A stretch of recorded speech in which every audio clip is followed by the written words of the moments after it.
Hello guys! So I recently made this video.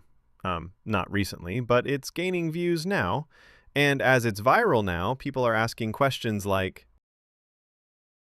that app is old now and not working for all users. So here is a new tutorial on how to use root on your non-rooted device.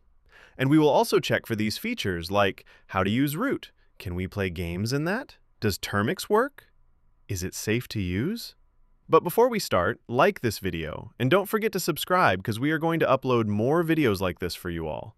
So now, let's get started.